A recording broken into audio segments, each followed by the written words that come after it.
Hello students, welcome back to my channel K commerce classes.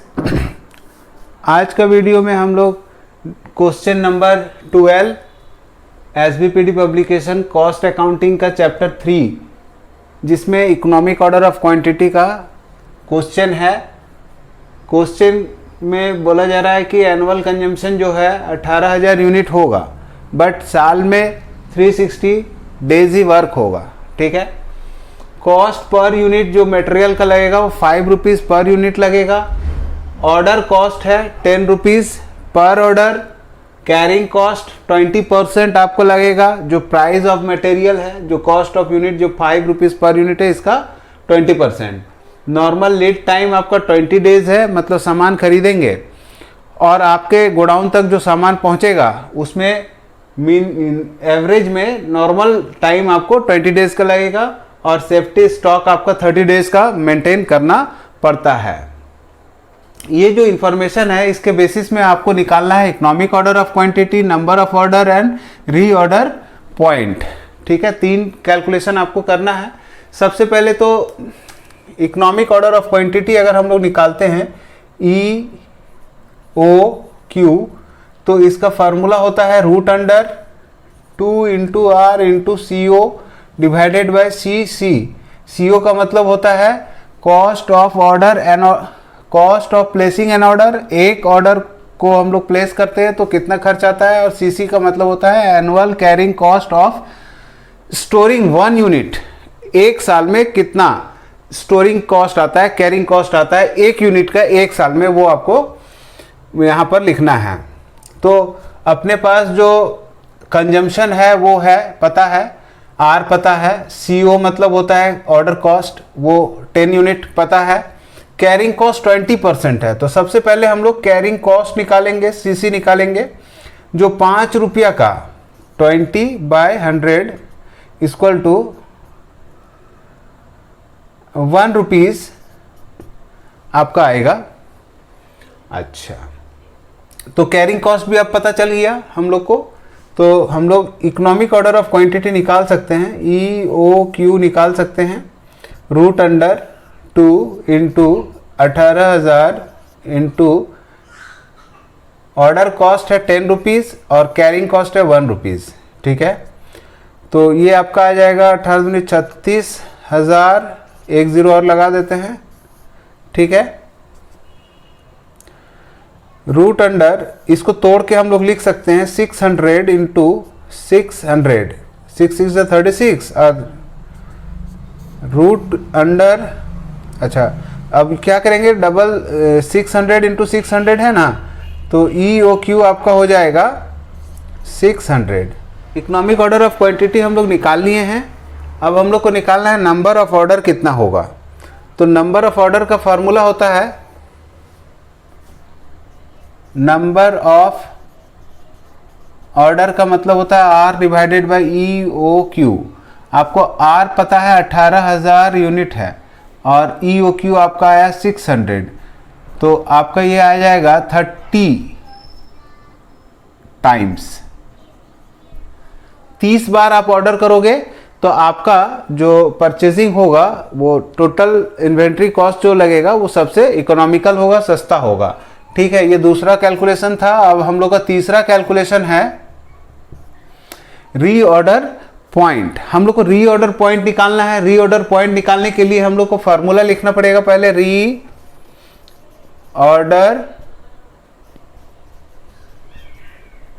Point equal to formula होता है lead time, bracket में LEAD, lead time into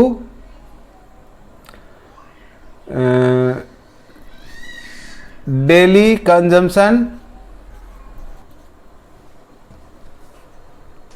lead time into daily consumption rate, bracket close, plus आपका safety stock.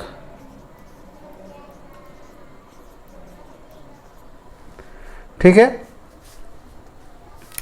यहां पर जो reorder point निकालना है उसका लीड टाइम तो हम लोग को पता है। यहाँ पर लीड टाइम हम लोग को पता है कितना, 20 डेज। ये देखिए ये वाला, ठीक है। डेली कंजम्पशन हम लोग को नहीं पता है, इसको हम लोग निकाल लेते हैं।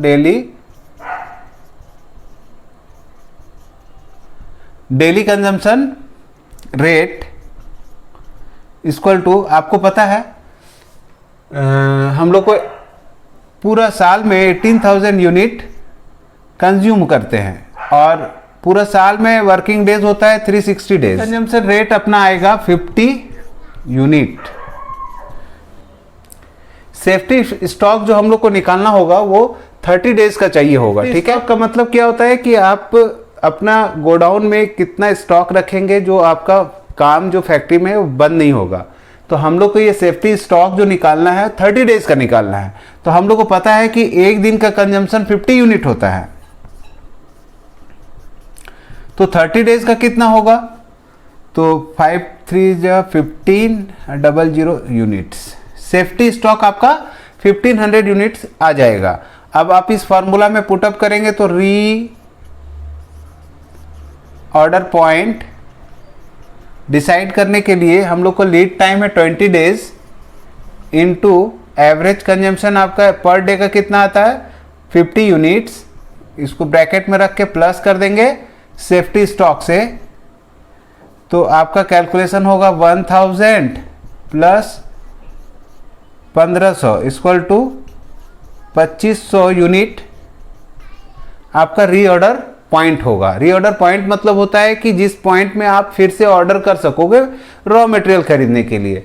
तो 2500 यूनिट जब भी आप पहुंचेंगे अपने स्टॉक में, जब चेक करोगे कि आपके पास स्टॉक है 2500 यूनिट, तो बस आपको क्या काम करना है, आपको रीऑर्डर कर देना है। रीऑर्डर कितना करेंगे हम लोग 600 unit. Economic order of quantity 600 unit है, जहां पर कैरिंग कॉस्ट और ऑर्डर कॉस्ट इक्वल हो जाएगा। तो आप 600 यूनिट का रीऑर्डर पॉइंट पर आएंगे, 600 यूनिट का आपको फिर से परचेजिंग करने के लिए ऑर्डर कर देना है। तो आपका इस क्वेश्चन में पूछा था इकोनॉमिक ऑर्डर ऑफ क्वांटिटी जो 600 यूनिट आया है, रीऑर्डर नंबर ऑफ ऑर्डर जो 30 टाइम्स आपको खरीदना है, और रीऑर्डर पॉइंट है आपका 2500 यूनिट, ठीक है। तो ये क्वेश्चन कंप्लीट हो गया। नेक्स्ट क्वेश्चन नंबर 13 पढ़ेंगे हम लोग। क्या है question, a factory buys and uses a component of for product at 5 rupees per unit. एक कोई कंपनी है, फैक्ट्री है, उसमें कुछ प्रोडक्ट हम लोग खरीदते हैं और प्रोडक्शन का काम होता है वहाँ पर, तो रॉ मटेरियल खरीदना होता है। तो रॉ मटेरियल का जो प्राइस है वो 5 रुपीज़ पर यूनिट है, ठीक है। Cost of material 5 rupees per unit है, ठीक है। फिर बोलता है कि annual requirement is 22,000 unit, carrying cost of the manufacturing is 20% per annum and the cost of placing an order is 50 per unit पर ऑर्डर। द आपको यहाँ पर एनुअल रिक्वायरमेंट है 2000 यूनिट, ऑर्डर कॉस्ट है आपको 50 रुपये पर यूनिट, और पर ऑर्डर होगा ये 50 रुपये पर ऑर्डर करेंगे, ठीक है। 50 रुपये पर ऑर्डर आपका खर्च होता है और कैरिंग कॉस्ट 20% खर्च होता है। यहाँ पर क्या है, क्वेश्चन में एक और ऑफर किया हुआ है। द परचेज मैनेजर, जो परचेज डिपार्टमेंट का मैनेजर है, proposed that as the ordering cost is very high, बोलता है कि ऑर्डर कॉस्ट आपका बहुत हाई हो जाएगा अगर आप बार बार मटेरियल को खरीदेंगे तो इसके लिए आपको एक ऑफर दिया जा रहा है। It is advantageous to place a single order, इसलिए आपको एक फ़ायदा होगा कि आप एक ही ऑर्डर दीजिए। ऐसा परचेज डिपार्टमेंट का जो मैनेजर है उसको बोल रहा है, कौन, सप्लायर बोल रहा है कि आप एक ही बार में सारा सामान खरीद लो, तो एक ही बार आपको ऑर्डर करने का खर्च आएगा। बार बार ऑर्डर करेंगे तो बार बार ऑर्डर कॉस्ट लगेगा, ये जो 50 रुपये लग रहा है बार बार लगेगा। तो बोला कि एक बार में आप अगर खरीदते हो तो आपको 2% डिस्काउंट भी मिल जाएगा। आपको 5 रुपया जो प्राइस है इसमें 2% का डिस्काउंट मिल जाएगा। तो हम लोग को ये क्वेश्चन को सॉल्व करना है कि इकोनॉमिक ऑर्डर ऑफ क्वांटिटी में क्या कॉस्ट आता है हमारा, और 2% डिस्काउंट में हमारा क्या कॉस्ट आता है, और ये सजेशन देना है हम लोग को परचेज डिपार्टमेंट का जो मैनेजर है उसको कि आप EOQ के हिसाब से परचेजिंग करेंगे कि जो ऑफर है आपको 2% डिस्काउंट में सिंगल परचेजिंग का, उस पर आप परचेजिंग करना फ़ायदेमंद होगा। कौन सा ऑफर, मतलब जो ऑफर मिला है उसको या इकोनॉमिक ऑर्डर ऑफ क्वांटिटी को। चलिए देखते हैं इस क्वेश्चन को कैसे हम लोग बनाएंगे और कौन सा मटेरियल खरीदना लाभदायक होगा वो हम लोग चेक करते हैं। ठीक है, सबसे पहले आपको यहाँ पर इकोनॉमिक ऑर्डर ऑफ क्वांटिटी निकालना है। तो इकोनॉमिक ऑर्डर ऑफ क्वांटिटी का फॉर्मूला पहले हम लिख लेते हैं यहाँ पर 2 into R into CO divided by CC करेंगे। तो CO तो पता है, CC नहीं पता है, तो CC पहले निकालना होगा। 5 रुपीज़ का 20% इक्वल टू 1 रुपीज़ आपका कैरिंग कॉस्ट आने वाला है। ठीक है, तो आपका सारा चीज़ हो गया। अब ये क्यों निकल जाएगा, economic order of quantity root under 2 into 2000 into CO आपका 50 है और CC 1 है। तो यहाँ पर तो हो गया सीधा सीधी 2 2 जा 4 और 4 5 जा 20। 1 2 3 4 1 2 3 4 रूट अंडर। ठीक है, अब इसका हम लोग रूट तोड़ेंगे। तो 2 लाख का रूट तोड़िए।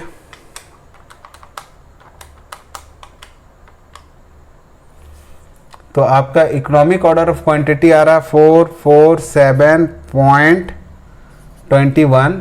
तो इसको हम लोग EOQ जो है अप्रॉक्स में 447 economic order of quantity 447 approx ले लेंगे। ठीक है,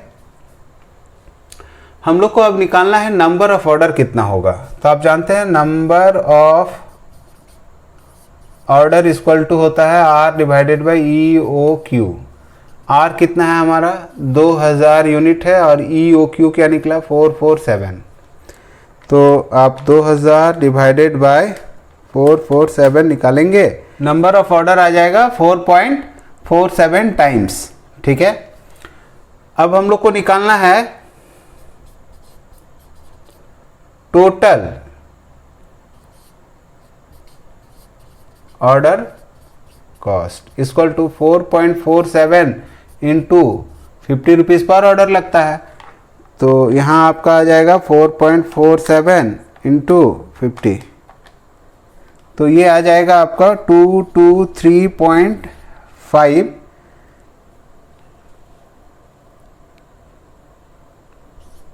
rupees.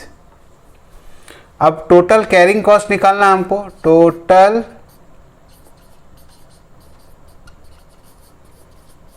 Carrying cost equal to economic order of quantity divided by 2। Average करते हैं हम लोग, क्योंकि हम लोग जो गुड्स है साल भर एक जैसा गोडाउन में नहीं रहता है। जैसे ही हम लोग कुछ सामान खरीदते हैं उसमें से कुछ यूज़ हो जाता है, फिर वो जब सामान ख़त्म होता है तो फिर से सारा गोडाउन भर जाता है। तो इसलिए हम लोग एवरेज में गोडाउन चार्जेस या कैरिंग चार्जेस जो भी बोल रहे हैं हम लोग वो एवरेज में लेते हैं इंटू CC, मतलब पर यूनिट का कैरिंग कॉस्ट कितना है वो तो हम लोग को पता है 1 रुपया है। तो यहाँ पर कर लेंगे हम लोग economic order of quantity 447 divided by 2 into 1। तो 447 डिवाइडेड बाई 2 इंटू 1, तो ये भी आपका आ जाएगा लगभग 223.5 रुपीज़। देखिए यहाँ पर हम लोग क्या देखें कि ऑर्डर टोटल ऑर्डर कॉस्ट 223 रुपये 50 पैसा, टोटल कैरिंग कॉस्ट भी आपका 223 रुपये 50 पैसा आ गया। तो यहाँ पर आपका जो टोटल कॉस्ट है, total inventory cost, total inventory cost equal to 223.5 plus 223.5 equal to कितना हो जाएगा आपका 447। यही आपका टोटल इन्वेंट्री कॉस्ट आएगा। ठीक है, तो अब हम लोग को कैलकुलेट करना है 2% डिस्काउंट में अगर हम लोग काम करना चाहते हैं तो हम लोग को क्या कॉस्ट पड़ेगा। तो इस पोजीशन में हम लोग का जो ऑर्डर कॉस्ट होगा on the basis of 2% discount, आपका जो टोटल ऑर्डर कॉस्ट होगा वो सिर्फ एक ही बार ऑर्डर करना होगा, इसलिए 50 रुपीज़ होगा। अब हम लोग निकालेंगे प्राइस पर यूनिट। तो आपको पता है ना, 5 रुपया माइनस 5 रुपया का 2% डिस्काउंट मिलेगा। तो क्या होगा, 5 रुपया minus 0.10 equal to 4 rupees and 90 पैसा आपका प्राइस हो जाएगा। तो सी मतलब कैरिंग कॉस्ट जो होने वाला है 4.90 का 20% आपको कैरिंग कॉस्ट लगेगा। तो कैरिंग कॉस्ट आपका पहले 1 रुपया लगता था, अब आपको लगेगा 0.98 पैसा पर यूनिट। तो आप टोटल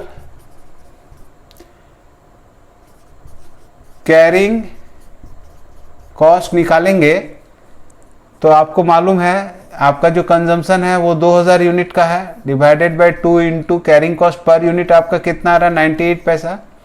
तो टोटल कैरिंग कॉस्ट क्या आएगा, 2000 डिवाइडेड बाय 2 इंटू 0.98। तो टोटल कैरिंग कॉस्ट आएगा 980 रुपया। ठीक है, तो total inventory cost equal to order cost, total order cost plus total carrying cost आप जोड़ेंगे। टोटल ऑर्डर कॉस्ट कितना है आपका 50 रुपया, प्लस ऑर्डर कैरिंग कॉस्ट कितना है 980 रुपया। तो आपको खर्च हो जा रहा 1030 रुपया। आप जब EOQ से आप परचेज करते हैं तो आपका टोटल कॉस्ट आता है 447। और अगर आप डिस्काउंट लेके एक बार में सामान को खरीदना चाहते हैं 2000 यूनिट को, तो आपका टोटल इन्वेंट्री कॉस्ट आ रहा है 1030 रुपया। तो आप समझ सकते हैं सबसे सस्ता आपका इकोनॉमिक ऑर्डर ऑफ क्वांटिटी से ही सामान खरीदने में पड़ता है, क्योंकि आप देखिए यहाँ टोटल ऑर्डर कॉस्ट आपका 447 आ रहा है, और अगर डिस्काउंट लेके हम लोग खरीदेंगे तो टोटल इन्वेंट्री कॉस्ट 1030 आ रहा है। तो अब अगर 2000 यूनिट आप सामान खरीदते हो तो 2000 यूनिट का प्राइस तो आपको 4 रुपया 90 पैसा ही लगेगा। तो 4 रुपया 90 पैसा के हिसाब से आपको यहाँ भी कुछ बचत हो जाएगा। 4.90 इंटू 2000, तो यहाँ भी आपका 98,000 में ही काम हो जाएगा। बट आप EOQ में अगर खरीदते हैं सामान तो आपको पूरी 2000 इंटू 5 इक्वल टू 10,000 आपको पे करना पड़ेगा। तो यहाँ आपका 200 रुपया बचत हो सकता है। 10,000 माइनस 9800, तो 200 रुपया और आपका बच जाएगा। तो जो आपका यहाँ पर 1030 मतलब 1030 रुपया आपका इन्वेंट्री टोटल इन्वेंट्री कॉस्ट लगता था, उसमें से 200 रुपया आपको और बचत हो जाएगा। तो 830 रुपया आपको टोटल इन्वेंट्री कॉस्ट आएगा। जबकि आपको EOQ के आधार पर इन्वेंट्री कॉस्ट आपका लगता था, cost on EOQ equal to 447। तो आपका जो डिफरेंस हो जाएगा वो डिफरेंस आएगा 447 माइनस करेंगे तो 383 अभी आपको और ज़्यादा पे करना पड़ेगा। तो 383 आपको ज़्यादा पे करना पड़ेगा। तो इससे अच्छा बेटर ऑप्शन है कि EOQ के हिसाब से ही आप सामान को खरीदेंगे तो आपको सबसे इकोनॉमिकल होगा, सस्ता होगा। डिस्काउंट के चक्कर में जाएंगे तो हमारा जो सामान मानते हैं 10,000 की जगह कितना में मिल जाएगा, 9800 में मिल जाएगा। बट आपका जो कैरिंग कॉस्ट और ऑर्डर कॉस्ट है वो तो आपको 1030 रुपया लग रहा है। तो इसमें अगर 200 रुपया बच भी रहा है तो भी आपका खर्चा जो 830 रुपया हो जाएगा, खर्च हो जाएगा। तो आपको EOQ के हिसाब से ही आपको परचेजिंग करने से सबसे सस्ता पड़ेगा। आई होप कि ये वीडियो आपको पसंद आया होगा, क्वेश्चन समझ में आया होगा। अगर क्वेश्चन समझ में आया तो वीडियो को अपने दोस्तों में शेयर कर सकते हैं आप, और वीडियो को लाइक कर दीजिए। चैनल में नए हैं तो चैनल को सब्सक्राइब कर लीजिए और बेल आइकन को भी प्रेस कर लीजिए ताकि नए नए वीडियो का नोटिफिकेशन आप तक जा सके। Thank you.